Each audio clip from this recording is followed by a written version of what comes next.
الحمد لله خالق الوجود من العدم وجاعل النور من الظلم ومخرج الصبر من الألم فملقي الطابة على الندم فنشكره على المصائب كما نشكره على النعم ونصلي على رسوله الأكرم ذي الشرف الأشم والنور الأتم والكتاب المحكم وسيد الأنبياء والخاتم سيد ولد آدم الذي بشر به عيسى بن مريم ودعا لبعثته إبراهيم عليه السلام حين كان يرفع قواعد البيت المحرم وصلى الله على أتباعه خير الأمم الذين بارك الله بهم كافة الناس العرب منه والعجم أما بعد فإن أصدق الحديث كتاب الله وخير الهدي هدي محمد صلى الله عليه وسلم وإن شر الأمور محدثاتها وإن كل محدثة بدعة وكل بدعة ضلالة وكل ضلالة في النار قال الله سبحانه وتعالى في القرآن الكريم بعد أن أقول أعوذ بالله من الشيطان الرجيم قل يا عبادي الذين أسرفوا على أنفسهم لا تقنطوا من رحمة الله إن الله يغفر الذنوب جميعا إنه هو الغفور الرحيم وقد قال رسول الله صلى الله عليه وسلم لما قضى الله الخلق كتب في كتابه فهو عنده فوق العرش إن رحمتي سبقت غضبي متفق عليه رب اشرح لي صدري ويسر لي أمري واحلل عقدة من لساني يفقه قولي সমস্ত প্রশংসা ও গুণগান একমাত্র মহিয়ান ও গরিয়ান আল্লাহ রব্বুল আলামিনের জন্য, যার অশেষ রহমতে আমরা আজকের এই পবিত্র জুমায় অত্র মসজিদে উপস্থিত হতে পেরেছি। তাই সকলেই বলি আলহামদুলিল্লাহ। কৃতজ্ঞতা জ্ঞাপন করছি সেই মহান রব্বুল আলামিনের প্রতি, যিনি আমাদেরকে মুসলিম পরিবারে জন্মগ্রহণ করার তৌফিক দান করেছেন, ইসলামের জন্য মনোনীত করেছেন, তার হাবিব রসুল করিম সাল্লাল্লাহু আলাইহি ওয়াসাল্লামের উম্মাহ হওয়ার সৌভাগ্য দান করেছেন। তাই আরেকটিবার বলি আলহামদুলিল্লাহ। অসংখ্য দরুদ ও সালাম বর্ষিত হোক মহান আল্লাহ প্রেরিত সর্বশেষ নবী এবং চূড়ান্ত নবী রসুল করিম সাল্লাল্লাহু আলাইহি ওয়াসাল্লামের প্রতি, যার আদর্শকে বাস্তবায়ন করা প্রত্যেকটা মুসলিম নর ও নারীর দায়িত্ব ও কর্তব্য। তার প্রতি দরুদ পেশ করি সাল্লাল্লাহু আলাইহি ওয়াসাল্লাম। সম্মানিত উপস্থিতি, আজকের এই জুমার খুতবার আলোচনার বিষয়বস্তু হলো আমাদের জীবনে আল্লাহর দয়া।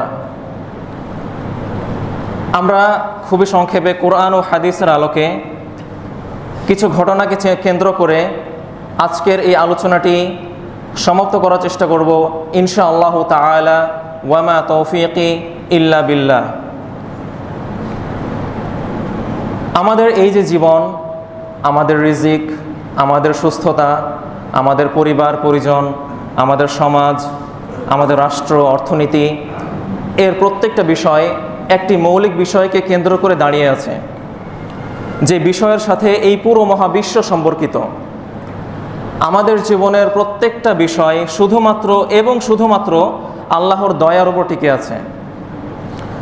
আমাদের ব্যক্তি জীবন থেকে শুরু করে আমাদের পারিবারিক জীবন বলেন, আমাদের সামাজিক জীবন বলেন, এই যাবতীয় বিষয়গুলোতে, যেই বিষয়গুলো আমাদের জীবনের সাথে ওতপ্রোতভাবে জড়িয়ে আছে, আমাদের জীবনের অবিচ্ছেদ্য অংশ হয়ে দাঁড়িয়ে আছে, এই প্রত্যেকটা বিষয়ে আপনি যদি একটু তাকান, আপনি আল্লাহর রহমত খুঁজে পাবেন। তার রহমতের বিশালতা এতটা বিশাল, তার রহমতের সমুদ্র এতটা গভীর যে এটাকে মেপে গুণে কখনো শেষ করা সম্ভব নয়। আমরা যদি একটু ঠান্ডা মাথায় বসে শুধুমাত্র একটু চিন্তা করি যে আমি আমার ডানে বামে সামনে পেছনে কত প্রকার নিয়ামত আল্লাহ আমাকে আপনাকে দিয়ে রেখেছেন, ওয়াইন তাউদ্দু নিয়ামাতাল্লাহি লা তুহসুহা, মহান আল্লাহ বলছেন যে তোমরা যদি আল্লাহর নিয়ামত গণনা করা শুরু করো, কোশ্চিন কালেও তা গুণে শেষ করতে পারবে না। মহান আল্লাহ সুবহানাহু ওয়া তাআলা আমাদেরকে যে নিয়ামতগুলো দিয়েছেন, আমরা কিন্তু সেই নিয়ামতগুলো কখনো চাই নাই। আমরা না চাইতেই আল্লাহ আমাদেরকে এতগুলো নিয়ামত দিয়েছেন। আমাদেরকে চোখ দিয়েছেন, বুদ্ধি করার চিন্তা ক্ষমতা দিয়েছেন, চলাফেরার জন্য হাত পা দিয়েছেন, চিন্তা করার জন্য ব্রেন দিয়েছেন, ভালো মন্দ বোঝার জন্য এই সিস্টেমটা তিনি আমাদের মধ্যে দিয়ে দিয়েছেন।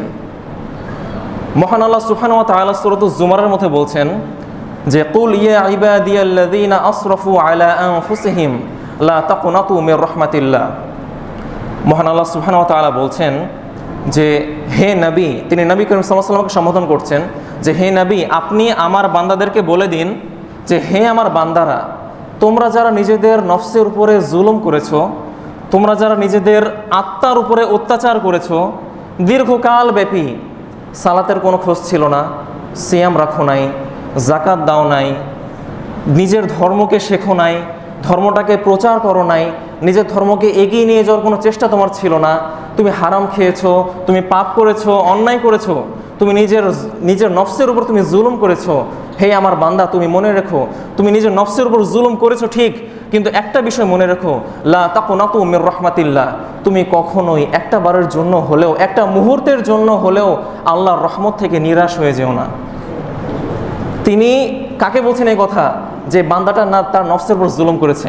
আমরা কি আমাদের নফসের উপর জুলুম করি না? আমরা কি আমাদের নফসের উপর অত্যাচার করি না? মহান আল্লাহ আমাদেরকে কথাটা বলছেন, লা তাকুনাতু মির রাহমাতিল্লাহ, তোমরা আল্লাহর রহমত থেকে, আল্লাহর দয়া থেকে নিরাশ হয়ে যেও না, হতাশ হয়ে যেও না। তিনি বলছেন ইন্নাল্লাহা ইয়াগফিরুয যুনুবা জামিআ, যদি আল্লাহ চান তিনি সমস্ত গুনাহ মাফ করিতে পারেন। ইন্নাহু হুয়াল গফুরুর রহিম, নিশ্চয়ই তিনি পরম ক্ষমাশীল, নিশ্চয়ই তিনি পরম দয়াবান। সম্মানিত উপস্থিতি, আলোচনাকে এগিয়ে নিয়ে যাওয়ার আগে আমি একটা ছোট্ট বিষয় বলতে চাই, সেটি হলো এই আলোচনাকে একপাক্ষিক দৃষ্টিকোণ থেকে চিন্তা করার কোনো কারণ নাই।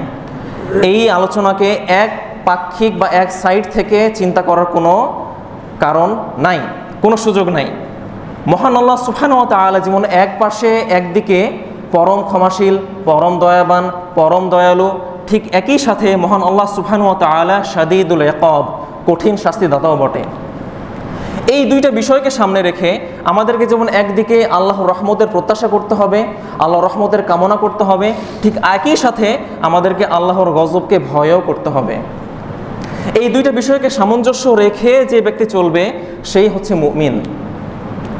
আমরা যে নামাজ পড়ি, আমরা যে সালাত আদায় করি, এই সালাত আদায় করার উদ্দেশ্য যেমন একদিকে আমাদের আল্লাহর প্রত্যাশা কামনা করে জান্নাত হাসিল করা, ঠিক একই সাথে এই সালাত আদায়ের মাধ্যমে তার কঠিন শাস্তি থেকে রেহাই পাওয়া।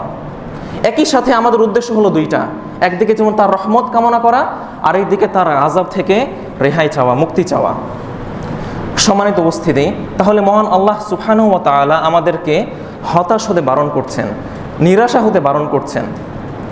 কোনো বান্দা সে যতই পাপ কাজ করুক না কেন, সে যতই অন্যায় অবিচার কবিরা গুনাহে সে লিপ্ত থাকুক না কেন, সে যদি একটা বার মন থেকে সে যদি বলে, সে যদি সিজদায় গিয়ে বলে, আল্লাহকে ডাকে এবং বলে রব্বিক ফিরলি, হে আমার রব, হে আমার সৃষ্টিকর্তা, হে আমার খালেক, তুমি আমাকে ক্ষমা করো, তার মনের মধ্যে যদি সততা থাকে, সে যদি মন থেকে এই কথাটি বলে থাকে, তাহলে আল্লাহ সুবহানাহু ওয়া তাআলা তিনি তাকে শুধু ক্ষমাই করবেন না, বরং তার বিগত সমস্ত গুনাহকে নেকিতে পরিবর্তন করে দেবেন ইনশাআল্লাহ। মহান আল্লাহর দয়া এত অসীম। একটা হাদিস পড়ছিলাম, রাসূল করিম সাল্লাল্লাহু আলাইহি ওয়াসাল্লাম বলছেন যে লাম্মা ক্বাদাল্লাহুল খালক কাতাবা ফি কিতাবিহি ফাহুয়া ইনদাহু ফাওকাল আরশ। রাসূল করিম সাল্লাল্লাহু আলাইহি ওয়াসাল্লাম ইরশাদ করছেন যে যখন মহান আল্লাহ সুবহানাহু ওয়া তাআলা এই সমস্ত সৃষ্টি জগৎকে সৃষ্টি করলেন, কাতাবা ফি কিতাবিহি, তার কাছে একটি কিতাব রয়েছে, তার কাছে একটি কিতাব রয়েছে যে কিতাবটি আরশের উপর অবস্থিত। এই কিতাবে তিনি একটি কথা লিখে রাখলেন, এই কিতাবের মধ্যে তিনি একটি কথা লিখে রাখলেন। কখন লিখলেন সেটি? যখন তিনি এই সৃষ্টি জগৎকে সৃষ্টি করলেন। কত বছর আগে সেটা? তাহলে তিনি কি লিখলেন এমন সেই কিতাবের মধ্যে? রাসূল করিম সাল্লাল্লাহু আলাইহি ওয়াসাল্লাম বলছেন ইন্না রাহমাতি সাবাকাত গাদাবি, প্রত্যেকটা বিষয়ে আমার রহমত, আমার দয়া, আমার করুণা, আমার গজবকে পরাজিত করেছে। অর্থাৎ আল্লাহর গজবের উপরে তার রহমত অবস্থান করছে। প্রত্যেকটা বিষয়ে, প্রত্যেকটা সেক্টরে আপনি যদি খেয়াল করেন, আপনি কিন্তু রহমতকে পাবেন, তার গজবের উপরে তার রহমতকে পাবেন। আমরা সবাই জানি যুগে যুগে অসংখ্য কওমকে মহান আল্লাহ সুবহানাহু ওয়া তাআলা ধ্বংস করে দিয়েছেন তাদের পাপের কারণে, তাদের অবাধ্যতার কারণে। মহান আল্লাহ সুবহানাহু ওয়া তাআলা তাদেরকে যুগে যুগে তিনি ধ্বংস করে দিয়েছেন। কিন্তু এই নবীর উম্মাত, নবী করিম সাল্লাল্লাহু আলাইহি ওয়াসাল্লামের এই উম্মাতকে তিনি তার রহমতের জন্য এখনও ধ্বংস করে দেন নাই। অথচ এই উম্মাতের মধ্যে যে পরিমাণে পাপ, যে পরিমাণে অনাচার, ব্যভিচার, অনাচার, অত্যাচার, অন্যায়, অবিচার যে পরিমাণে বাড়ছে দিন দিন, মহান আল্লাহ সুবহানাহু ওয়া তাআলার রহমত এতটা অসীম, এতটা প্রশস্ত যে তিনি এখন আমাদেরকে সুযোগ দিচ্ছেন, এখন আমাদেরকে ছাড় দিচ্ছেন। তিনি নূহ আলাইহিস সালাম, তার কওমকে ধ্বংস করা হয়েছিল শিরকের কারণে। আজকে সমাজে কি শিরক নাই? আজকে সমাজে কি শিরক হচ্ছে না? আজকে সমাজে কি মূর্তি পূজা নাই, কবর পূজা নাই? নূহ আলাইহিস সালামের কওমকে মহান আল্লাহ শিরকের কারণে ধ্বংস করে দিয়েছেন। শুআয়ব আলাইহিস সালামের কওমকে মহান আল্লাহ ধ্বংস করে দিয়েছেন মানুষের হক মারার কারণে, মানুষের অধিকার নষ্ট করার কারণে। শুআয়ব আলাইহিস সালামের কওমকে মহান আল্লাহ একদম ভূমিকম্পের মাধ্যমে ধূলিসাৎ করে দিয়েছেন, ধূলিসাৎ করে দিয়েছেন। তাহলে আজকের সমাজে আমরা কি মানুষের অধিকার লঙ্ঘন করছি না? আজকের সমাজে কি আমরা মানুষের অধিকার নিশ্চিত করতে পারছি? আজকের সমাজে আমরা মানুষকে কি ব্যবসা বাণিজ্যে বলেন, সমাজে চলাফেরার মধ্যে বলেন, রাজনীতিতে বলেন, আর যে কোনো বিষয়ে বলেন, আমরা কয়টা মানুষের অধিকার নিয়ে আমরা কাজ করে যাচ্ছি? অথচ আমরা উল্টো তাদের অধিকার লঙ্ঘনে আমরা যেন অত্যন্ত তৎপর। অথচ এই ছোট ছোট পাপ, যেগুলো আমরা এখন ছোট ছোট পাপ মনে করছি, এই প্রত্যেকটা পাপের কারণে মহান আল্লাহ এক একটা কওমকে ধ্বংস করে দিয়েছেন। এমনভাবে ধ্বংস করেছেন যে তার পরবর্তীতে কোনো অবশিষ্টাংশ খুঁজে পাওয়া যায়নি। অথচ সেই মহান আল্লাহ সুবহানাহু ওয়া তাআলার দয়ায়, রহমতে তিনি উম্মতে মুহাম্মাদিকে তিনি যে রহমতে রেখেছেন, যে দয়াতে রেখেছেন, তিনি আমাদেরকে যে এত নিয়ামতের মধ্যে রেখেছেন, এই শুকরিয়া আমরা কতটুকু আদায় করতে পারছি? রাসূল করিম সাল্লাল্লাহু আলাইহি ওয়াসাল্লাম বলছেন যে আমি আল্লাহর কাছে সুবহানাহু ওয়া তাআলা, তার কাছে আমি 3টি দোয়া করেছিলাম, 3টি আরজি করেছিলাম।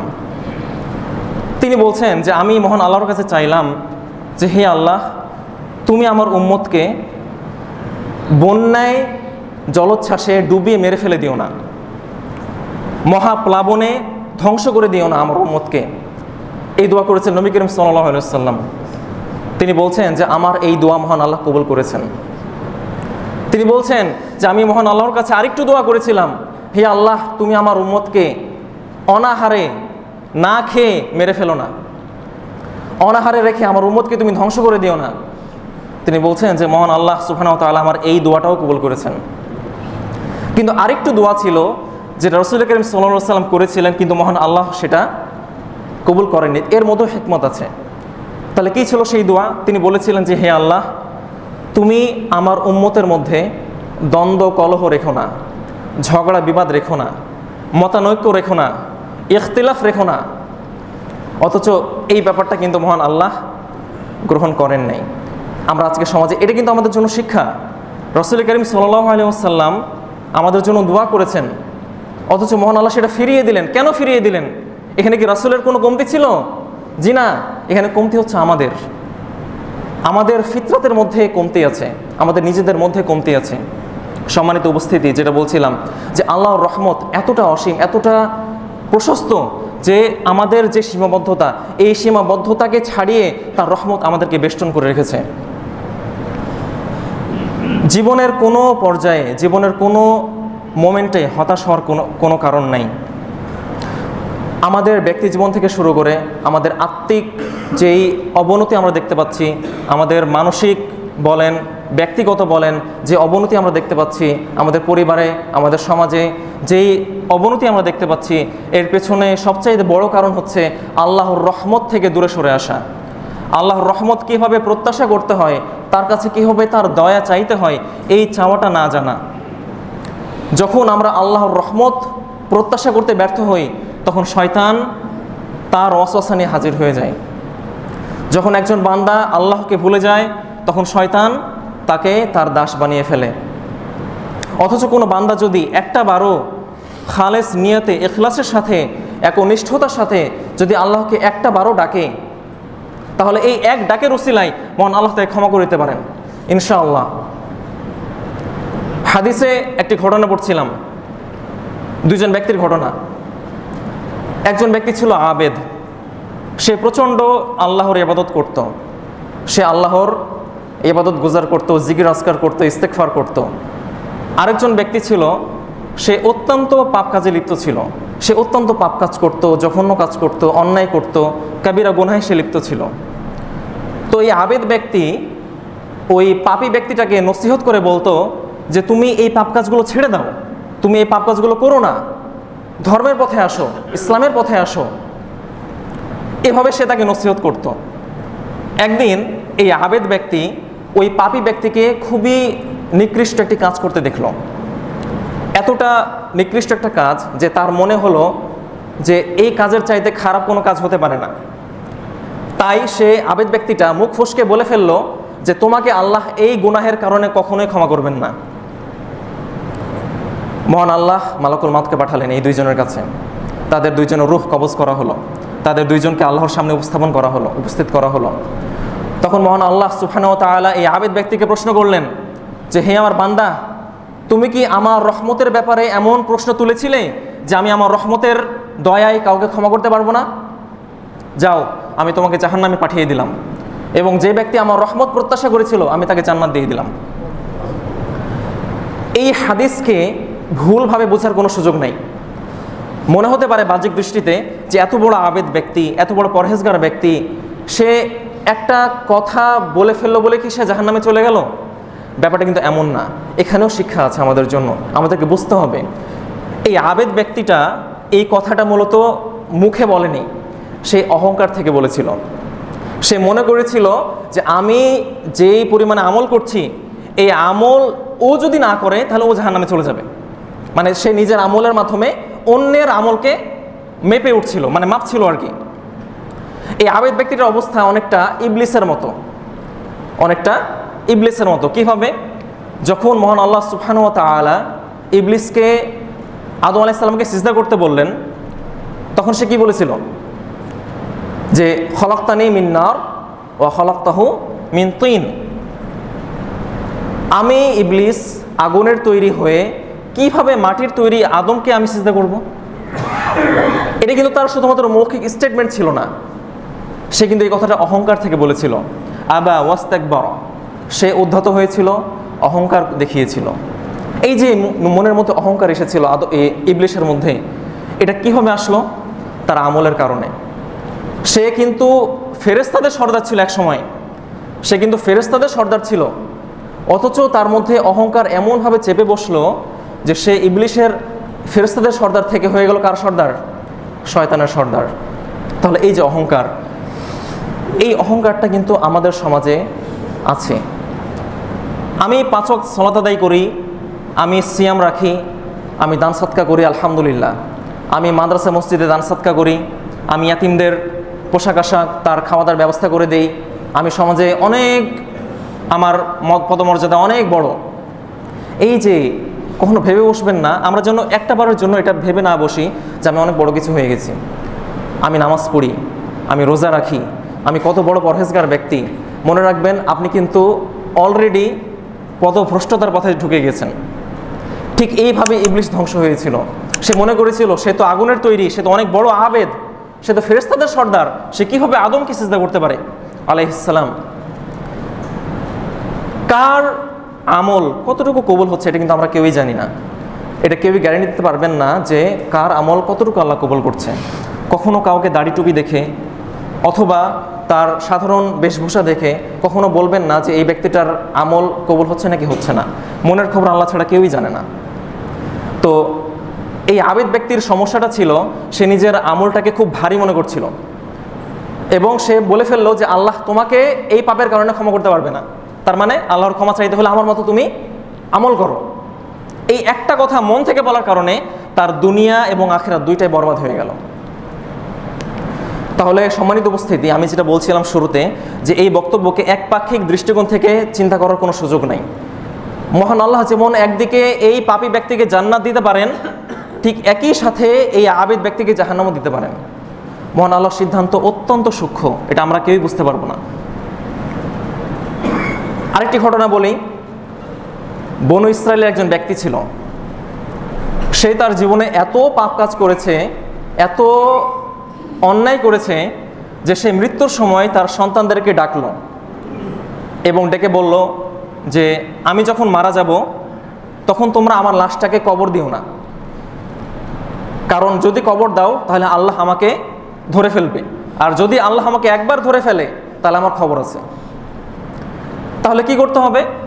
তোমরা আমার লাশটাকে পুড়িয়ে ফেলবে, পুড়িয়ে এই ছাইগুলো একত্রিত করে অর্ধেক ছাই সমুদ্রে ভাসিয়ে দিবে এবং অর্ধেক ছাই বাতাসে উড়িয়ে দিবে। তো তার মৃত্যুর পরে এমনটাই করা হলো, তার ছাইগুলোকে অর্ধেক পানিতে ভাসিয়ে দেওয়া হলো এবং অর্ধেক বাতাসে উড়িয়ে দেওয়া হলো। মহান আল্লাহ সুবহানাহু ওয়া তাআলা বাতাসকে এবং সমুদ্রকে আদেশ করলেন, তোমরা এর ছাইগুলোকে জড়ো করো। তার ছাইগুলোকে জড়ো করে দিল, তাকে পুনরায় জীবিত করা হলো, তাকে পুনরায় তার মধ্যে রূহ অন্তর্ভুক্ত করা হলো এবং তাকে মহান আল্লাহর সামনে উপস্থিত করা হলো। তখন মহান আল্লাহ তাকে বললেন যে লিমা ফাআলতা হাদা, তুমি কেন এমনটা করলে? মানে তুমি কি এটা ভেবেছিলে যে তুমি তোমার লাশটাকে পুড়িয়ে ফেললে তুমি নিস্তার পেয়ে যাবে? তুমি কেমনটা মনে করেছিলে? তখন ওই ব্যক্তিটা বলবে মিন খশিয়াতিকা ইয়া রব্বি ওয়া আনতা আ'লাম। তখন ওই ব্যক্তিটা ওই বান্দাটা বলবে যে হে আমার রব, আমি যেটা করেছি আপনার ভয়েই করেছি, আমি যেটা করেছি, যে কাজটা আমি করেছি এটা আপনার ভয়েই করেছি এবং আপনি এই ব্যাপারে ভালো জানেন যে আমি আপনার ভয়ে করেছি নাকি অন্য কোনো উদ্দেশ্যে করেছি। মহান আল্লাহ তাকে মাফ করে দিবেন। তাহলে মহান আল্লাহর ক্ষমা এটা কতটা সুন্দর এবং কতটা সহজ একজন বান্দার। দেখেন ওই বান্দাটার মধ্যে কি ছিল? আল্লাহ ভীতি ছিল শুধু, আর কিছু ছিল না। সে পাপ করেছে, সে অন্যায় করেছে, সে জানতো যে তার এই কাজটা অন্যায়, তার এই কাজটা ভুল। তার মধ্যে একটা অনুশোচনা ছিল, তার মধ্যে একটা অনুশোচনা ছিল, একটা অনুতাপ ছিল তার মধ্যে আল্লাহ ভীতি ছিল। সেটা বিশ্বাস করতো যে মৃত্যুর পরে তাকে আল্লাহ ধরবে। এই বিশ্বাসটার কারণে আল্লাহ তাকে মাফ করে জান্নাত পাঠিয়ে দিলেন। সুবহানাল্লাহ। আরেকটি ঘটনা রয়েছে, একজন ব্যক্তি ছিল, সেই ব্যক্তিটা ছিল একজন বিশাল বড় আবেদ। সে বলা হয়েছে হাদিসে, এই হাদিসটার সনদে কিছুটা দুর্বলতা থাকলেও এই হাদিসটা আমাদের জন্য বোঝাটা খুব গুরুত্বপূর্ণ, তাই বলা। ওই ব্যক্তিটা 500 বছর আল্লাহর ইবাদত করেছে, 500 বছর, এবং তাকে আল্লাহ অসংখ্য নিয়ামত দিয়েছিলেন। যখন এই ব্যক্তিটা মৃত্যুবরণ করলো এবং তাকে কিয়ামতের মাঠে উপস্থাপন করা হলো, তখন মহান আল্লাহ তাকে বললেন যে তুমি আমার রহমতে জান্নাতে চলে যাও। বুঝেন বিষয়টা? সে কিন্তু ইবাদত করেছে, সে কিন্তু এমন না যে সে পাপী ছিল, এমন না যে সে শিরক করেছে, সে কিন্তু ইবাদত গোজার ব্যক্তি ছিল, সে ইবাদত করত। তো তাকে মহান আল্লাহ বলছেন কিয়ামতের মাঠে যে তুমি আমার রহমতে জান্নাতে চলে যাও। তখন ওই ব্যক্তিটা বলবে না, আমি যাব আমার আমলের কারণে, আমি যাব আমার আমলের কারণে, আপনার দয়ার কারণে নয়। তখন মহান আল্লাহ সুবহানাহু ওয়া তাআলা বলবেন যে তোমাকে আমি যে নিয়ামতগুলো দিয়েছি এই নিয়ামতগুলোকে এক পাল্লায় রাখো এবং তুমি যে আমল করেছো ওই আমলগুলোকে আরেক পাল্লায় রাখো, দেখো কোনটা ভারী হয় বেশি। দেখা গেল যে তার এক চোখের, দুই চোখ না, এক চোখের যে নিয়ামত, এই নিয়ামতটাই শুধু তার 500 বছরের আমলের চাইতেও ভারী। দুই চোখ না, এক চোখ, একটা চোখ, দুইটা চোখ তো আছে, একটা চোখের নিয়ামত তার 500 বছরের আমলের চেয়েও ভারী। তখন মহান আল্লাহ তাকে ডাকবেন এবং ডেকে বলবেন যে তুমি যে আমার ইবাদত করতে, তুমি কি আমাকে কিছু দিয়েছো নাকি আমি তোমাকে দিয়েছি? তুমি কি আমাকে কিছু দিয়েছো নাকি আমি তোমাকে দিয়েছি? তুমি কি তোমাকে যে এই দুনিয়াতে আমি পাঠালাম তোমার কি ইবাদতের কারণে? তখন সে বলবে না। তোমাকে যে আমি এত রহমত, এত নিয়ামত দিলাম, এই নিয়ামত কি তোমাকে তোমার ইবাদতের কারণে? সে বলবে না। তখন মহান আল্লাহ সুবহানাহু ওয়া তাআলা বলবেন ঠিক একইভাবে তোমাকে আমার দয়ার কারণেই জান্নাতে দিচ্ছি। এই হাদিস থেকে শিক্ষা হলো যে আমরা আমাদের জীবনে যত নেকি কাজ করি না কেন, দিন শেষে আমাদেরকে আল্লাহ যদি জান্নাত দেন, ইনশাআল্লাহ যদি আমরা জান্নাতে যাই, যাবো একমাত্র আল্লাহর রহমতে, আল্লাহর দয়াতে। সেই দয়াটা মহান আল্লাহ আমাদের জন্য করবেন ইনশাআল্লাহ। তাহলে সম্মানিত উপস্থিতি, যে বিষয়টা বলছিলাম যে আল্লাহর রহমত এটা এতটা অসীম, এই দুনিয়াতে অথবা আখিরাতে এই প্রত্যেকটা ঘটনা, যে ঘটনাগুলো আমি আপনাদের বলছি, এই প্রত্যেকটা ঘটনা হাদিসের পাতায় লেখা আছে। আমরা অনেকেই জানি না, আমরা অনেকেই পড়ি না। এটা আমাদের ব্যর্থতা। কোরআনে কি আছে দেখেন, কোরআনে কি আছে? মহান আল্লাহ সুবহানাহু ওয়া তাআলা আদম আলাইহিস সালামকে সৃষ্টি করেছেন, আমরা সবাই জানি। যখন ইবলিস আদম আলাইহিস সালামকে সিজদা করতে অস্বীকৃতি জানালো, তখন মহান আল্লাহ তাকে বললেন যে মা মানাআকা আন তাসজুদা লিমা খালাকতু বিয়াদাই। তখন মহান আল্লাহ সুবহানাহু ওয়া তাআলা সুন্দর করে ইবলিসকে একটা প্রশ্ন করলেন যে কিসে তোমাকে বাধা দিল সিজদা করতে এমন সৃষ্টিকে যেটাকে আমি নিজ হাতে বানিয়েছি। আর কোনো মাখলুক পাবেন না আপনি যে মাখলুককে মহান আল্লাহ নিজ হাতে সৃষ্টি করেছেন, একমাত্র আদম আলাইহিস সালাম ছাড়া। আমরা কার বংশধর? আদম আলাইহিস সালামের। মহান আল্লাহ যে আমাদেরকে এত যত্ন করে এত ভালোবেসে সৃষ্টি করেছেন, এটা কি তার আমাদের প্রতি দয়া নয়? শুধু তাই নয়, ওয়া আল্লামা আদামাল আসমাআ কুল্লাহা, তিনি আদম আলাইহিস সালামকে সমস্ত নাম, সমস্ত জ্ঞান শিক্ষা দিয়েছেন। আমাদের পিতা যিনি, আমাদের পিতামাতা কিন্তু মহাজ্ঞানী ছিলেন, তাকে মহান আল্লাহ সুবহানাহু ওয়া তাআলা সমস্ত জ্ঞান শিক্ষা দিয়েছেন। এই যে জ্ঞান শিক্ষা দেওয়া, এই যে মানুষের মধ্যে যে জ্ঞান মহান আল্লাহ দিয়ে দিয়েছেন, এটা কি আমাদের প্রতি তার রহমতের নিদর্শন নয়? পবিত্র কুরআন নাজিল হয়েছে, যেই আয়াতটা দিয়ে, সেই আয়াতটি কি ছিল? ইকরা বিসমি রব্বিকাল্লাযী খলাক, পড়ো তোমার প্রভুর নামে যিনি তোমাকে সৃষ্টি করেছেন। এই যে জ্ঞান, এই যে জ্ঞান, এই যে ওহির জ্ঞান, এই ওহির জ্ঞান মহান আল্লাহর নিদর্শনগুলোর মধ্যে অন্যতম নিদর্শনগুলোর মধ্যে একটি। শুধু তাই নয়, আদম আলাইহিস সালামকে মহান আল্লাহ সুবহানাহু ওয়া তাআলা যে জ্ঞান শিক্ষা দিয়েছেন, এই জ্ঞান ফেরেশতারাও জানতেন না, এবং তিনি তাকে সিজদাও করিয়েছেন, এবং তিনি এই আদম আলাইহিস সালামকে সমস্ত ফেরেশতাদের মাধ্যমে সিজদা করিয়েছেন। এই যে একটা সম্মান আল্লাহর পক্ষ থেকে, এই যে একটা সম্মান, সিজদার একটা সম্মান, এই সম্মানটা কিসের ভিত্তিতে ছিল? এই সম্মানটা কিসের ভিত্তিতে ছিল? শারীরিক সক্ষমতার ভিত্তিতে, শারীরিক গঠনের ভিত্তিতে, প্রথম মানুষ হিসাবে, মাটির তৈরি হিসাবে? জি না, জ্ঞানের ভিত্তিতে। এই জ্ঞান আমাদের জন্য মহান আল্লাহর পক্ষ থেকে বিশাল বড় নিয়ামত। আপনি নামাজ পড়বেন, আপনার জ্ঞান লাগবে। আপনি ওযু করবেন, আপনার জানতে হবে কীভাবে ওযু করতে হয়। আপনি যাকাত দিবেন, কত নিসাব, আপনাকে জানতে হবে। আপনি জান্নাতে অথবা জাহান্নামে যাওয়ার, জান্নাত বা জাহান্নামের পথের যেই ব্যাপারগুলো আছে, এই ব্যাপারগুলো জানার জন্য কি লাগবে? ইলম লাগবে। আপনি পরিবার পরিচালনা করবেন, সন্ততিকে বড় করে তুলবেন, আপনাকে জানতে হবে। আপনি দেশ চালাবেন, আপনার ইলম লাগবে। এই ইলম মহান আল্লাহর পক্ষ থেকে আমাদের মধ্যে বাই ডিএনএ মহান আল্লাহ আমাদেরকে দিয়ে দিয়েছেন। অথচ এই ইলমের কদর আমরা কতটুকু করছি? সম্মানিত উপস্থিতি, বক্তব্যের শেষাংশে আমি কিছু পয়েন্ট সংক্ষেপে তুলে ধরার চেষ্টা করব, যে পয়েন্টগুলো যদি আমরা ফলো করতে পারি আমাদের জীবনে, ইনশাআল্লাহ মহান আল্লাহ আমাদেরকে রহমত থেকে কখনো বঞ্চিত করবেন না। আমি প্রথম পয়েন্টটা বলবো হচ্ছে জ্ঞান অর্জন, জ্ঞান অর্জন করা, ইলম শেখা। আমরা কয়জন এখানে উপস্থিত, কয়জন আমরা সিরাতে রাসূল পড়েছি? বুকে হাত দিয়ে বলতে পারবো না।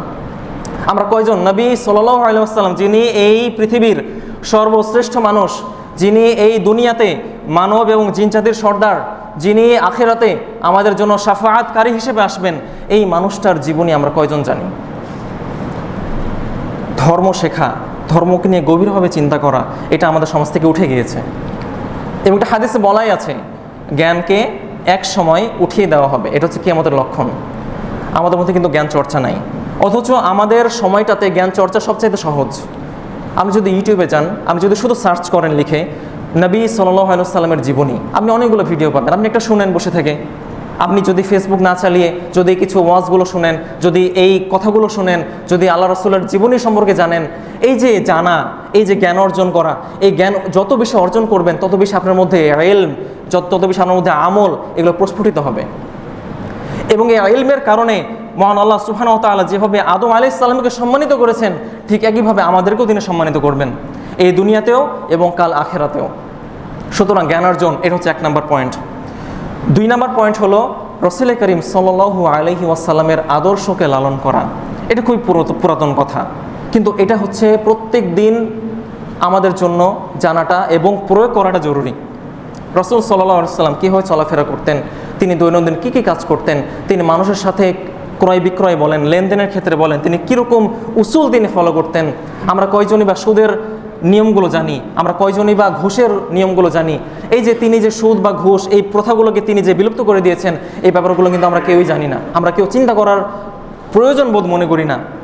সেই রাসূল করিম সাল্লাল্লাহু আলাইহি ওয়াসাল্লাম 1400 বছর আগে তিনি এই রহমত নিয়ে তিনি নাজিল হয়েছেন এই দুনিয়াতে।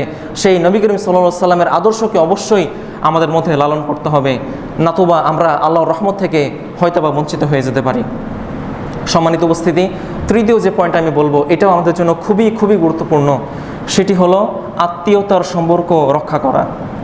আত্মীয়তার সম্পর্ক এর অর্থ এইটা না যে পিতামাতা ভাই বোন, এটা শুধু না।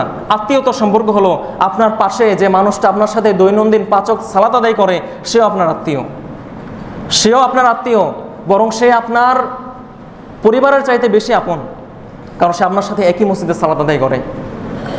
রাসূল করিম সাল্লাল্লাহু আলাইহি ওয়াসাল্লাম যে বিষয়ের ব্যাপারে সবচাইতে কঠোরতা করেছেন সেটি হলো আত্মীয়তার সম্পর্ক রক্ষা করা। তিনি এই ব্যাপারে কখনোই বিন্দুমাত্র অলসতা দেখান নাই। এই আত্মীয়তার সম্পর্ক এতটা গুরুত্বপূর্ণ আমাদের জন্য। আজকের সমাজে যে ফাটল তৈরি হচ্ছে, যে বিবাহের পরে ডিভোর্সের যে ট্রেন্ড চালু হয়েছে আমাদের সমাজে, এটার পিছনে অন্যতম কারণ হলো আমরা আত্মীয়তার সম্পর্ক কীভাবে রক্ষা করতে হয় এটা জানি না। আত্মীয়তার সম্পর্কের গুরুত্বটা কি এটা আমরা জানি না। অথচ রাসূল করিম সাল্লাল্লাহু আলাইহি ওয়াসাল্লাম 1400 বছর আগে তিনি এই কথা বলে গিয়েছেন আত্মীয়তার সম্পর্ক, অথচ কতই না তুচ্ছ বিষয় আমাদের এই সমাজে হয়ে গিয়েছে এই বিষয়টা। 4 নম্বর যে পয়েন্টটা বলবো সেটি হলো দৈনন্দিন জীবনে 5 ওয়াক্ত সালাত আদায়। এটা বলতেই হবে, এটা আমি চুপ থাকলে হবে না। 5 ওয়াক্ত সালাত আদায় আপনাকে করতেই হবে, এটা কোনো ক্ষমা নাই, এটা কোনো মাফ নাই। আপনি আপনার জীবনে যেই মোমেন্টেই থাকেন না কেন, আপনি 5 ওয়াক্ত সালাতটা হেফাজত করার চেষ্টা করেন, আল্লাহর দোহাই লাগে এই সালাতটা কখনো বাদ দিয়েন না। কয়েকদিন আগে যে ঘটনা ঘটলো আপনারা সবাই দেখেছেন, পড়েছেন ফেসবুকে বা অথবা মিডিয়াতে দেখেছেন, যে ঢাকার উত্তরাতে মাইলস্টোন স্কুলের উপরে যে বিমান দুর্ঘটনা ঘটলো। সুবহানাল্লাহ, কতগুলো তাজা তাজা প্রাণ চলে গেল। যারা ছিল আগামীর ভবিষ্যৎ তারা হয়ে গেল অতীত। কিভাবে চেঞ্জ হয়ে গেল সব কিছু এক নিমিষে। আমাদের জীবনটা বড়ই অনিশ্চিত, আমাদের জীবনটা বড়ই অনিশ্চিত। তারা কি জানতো যে তারা আজকেই তাদের শেষ ক্লাস? তারা কি জানতো তাদের আজকেই তাদের শেষ ঘন্টা পড়বে তাদের জীবনের? তারা কিন্তু এটা জানতো না। অথচ তারা কতটুকু বাচ্চা, ক্লাস 3-তে পড়ে, 4-এ পড়ে। মহান আল্লাহ সুবহানাহু ওয়া তাআলা তাদের সবাইকে জান্নাত নসিব করুন, আল্লাহুম্মা আমিন। পুড়ে মারা যাওয়া এটা হচ্ছে শহীদে মর্যাদার সমান। সুবহানাল্লাহ, যদি কোনো ব্যক্তি পুড়ে মারা যায় তাহলে সে শহীদে মর্যাদা পাবে। অথচ যে বাচ্চাগুলো তো নিষ্পাপ, এই বাচ্চাগুলো তো নিষ্পাপ ছিল, তারাও পুড়ে মারা গিয়েছে। মহান আল্লাহর রহমতে তারা ইনশাআল্লাহ জান্নাতে থাকবে ইনশাআল্লাহ তাআলা। আমরা দোয়া করি তাদের পরিবার পরিজন যেন ধৈর্য ধারণ করতে পারে এই কঠিন সময়ে। একটা সন্তান হারিয়ে যাওয়া যে কী কষ্টের, সুবহানাল্লাহ, এটা তারা ছাড়া এই মুহূর্তে কেউ উপলব্ধি করতে পারবে না। সম্মানিত উপস্থিতি, যেটা বলছিলাম, এই ক্ষণিকের জীবনে আর 2টা দিন বাঁচবো, আর বেশি বাঁচবো না, আর 2টা দিন বাঁচবো। এই ক্ষণিকের জীবনে, এই সংক্ষিপ্ত জীবনে আমরা যেন বিনয়ের সাথে চলাফেরা করতে পারি। আমাদের আপোষের মধ্যে যে দ্বন্দ্ব বিবাদ আছে আমরা যেন এগুলো মিটিয়ে আমরা যেন ইসলামের জন্য, ইসলামের খেদমতে নিজেকে যেন সামিল করতে পারি। মহান আল্লাহ আমাদেরকে সেই তৌফিক দান করুন, আল্লাহুম্মা আমিন। 5 নম্বর পয়েন্ট, একদম লাস্ট পয়েন্ট আমি বলে দিব, একটা ছোট্ট আয়াত, কোরআনের আয়াত, যে আয়াতটা সর্বশেষ নাজিল হয়েছে। আপনারা জানেন সে আয়াতটা কি? যে আয়াতটা সূরা বাকারাতে আছে, এটা সর্বশেষ আয়াত ছিল। মহান আল্লাহ সুবহানাহু ওয়া তাআলা বলছেন, ওয়াত্তাকু ইয়াওমা তুরজাউনা ফীহি ইলাল্লাহ। মহান আল্লাহ বলছেন যে তোমরা ওই দিনকে ভয় করো যেই দিন তোমরা আল্লাহর কাছে ফিরে যাবে। সুম্মা তুওয়াফা কুল্লু নাফসিম মা কাসাবাত ওয়া হুম লা ইউযলামুন। এবং প্রত্যেকটা বান্দাকে, প্রত্যেকটা নফসকে তার পরিপূর্ণ হিসাব বুঝিয়ে দেওয়া হবে, তাকে প্রতিদান দিয়ে দেওয়া হবে, এবং তারা কেউই জুলুমের শিকার হবে না। এই আয়াতটি শুধু আপনাদেরকে স্মরণ করিয়ে দিতে চাই। দিন শেষে আমরা আল্লাহর কাছে ফিরে যাব। আমরা বারবার বলি, যখনই কেউ মারা যায় আমরা শুনে বলি ইন্না লিল্লাহি ওয়া ইন্না ইলাইহি রাজিউন। এর অর্থটা কি? নিশ্চয়ই আমরা আল্লাহর জন্য, নিশ্চয়ই আমরা তার দিকেই ফিরে যাব। সুতরাং এই কথাটা বলেই আমি আপনাদেরকে বলে দিতে চাই, আমরা যেন এই দুনিয়াতে, 2 দিনের দুনিয়াতে বিনয়ের সাথে আল্লাহর রহমতের কামনা করে যেন এই জীবনটা শেষ করতে পারি। মহান আল্লাহ আমাদেরকে সেই তৌফিক দান করুন। আমাদের মাঝে যারা অসুস্থ রয়েছেন, যারা আমাদের পরিবার পরিজনের মাঝে আমাদের যারা বাবা মা আছেন, যারা অসুস্থ আছেন, মহান আল্লাহ যেন তাদের সবাইকে পরিপূর্ণ সুস্থতা দান করুন, আল্লাহুম্মা আমিন। আমাদের মাঝে যারা মারা গিয়েছেন, যারা আমাদের ছেড়ে চলে গিয়েছেন, এই দুনিয়া ছেড়ে চলে গিয়েছেন, বিশেষ করে আমাদের যাদের বাবা মা চলে গিয়েছেন, আমরা যেন তাদের জন্য প্রত্যেকটা মুহূর্তে, প্রত্যেকটা নামাজের পরে হোক, প্রত্যেকটা জিকিরের পরে হোক, যে কোনো প্রত্যেকটা মুহূর্তে আমরা যেন তাদের জন্য, তাদের মাগফিরাতের জন্য দোয়া করি। মহান আল্লাহ যেন তাদের সমস্ত গুনাহ খাতাগুলো ক্ষমা করে তাদের কবরকে আলোকিত করে দিন। তাদেরকে কাল কিয়ামতের মাঠে যেন মহান আল্লাহ জান্নাত নসিব করুন, জান্নাতুল ফেরদাউস নসিব করুন, আল্লাহুম্মা আমিন। এবং পরিশেষে একটা ছোট্ট কথা বলতে চাই। আমাদের এই অত্র মসজিদের সাবেক সভাপতি আবুল কালাম আজাদ সাহেব, আপনারা হয়তো শুনেছেন তিনি গুরুতর অসুস্থ অবস্থায় রয়েছেন বর্তমানে, সেক্রেটারি। আমরা তার জন্য মন থেকে দোয়া করি যেন মহান আল্লাহ সুবহানাহু ওয়া তাআলা তাকে পরিপূর্ণ শেফায়ে কামেলা দান করেন, আল্লাহুম্মা আমিন। তিনি দীর্ঘদিন এই মসজিদের খেদমত করেছেন, আমি আমার আব্বুর মুখে শুনলাম, তাই আর কি কথাটা বলতে ইচ্ছা করলো। পরিশেষে এতটুকু বলতে চাই, আমরা সবাই যেন ইসলামের খেদমতে নিজেকে শামিল করতে পারি এবং ইসলামের উপর অটল অবিচল রেখে যেন এই দুনিয়া ছেড়ে কাল কিয়ামতের মাঠে আল্লাহর সামনে মুমিন অবস্থায় দাঁড়িয়ে থাকতে পারি। মহান আল্লাহ আমাদেরকে সেই তৌফিক দান করুন, আল্লাহুম্মা আমিন। আকুলু কওলি হাদা আস্তাগফিরুল্লাহ লি ওয়া লাকুম ওয়া লিসাইরিল মুসলিমিন।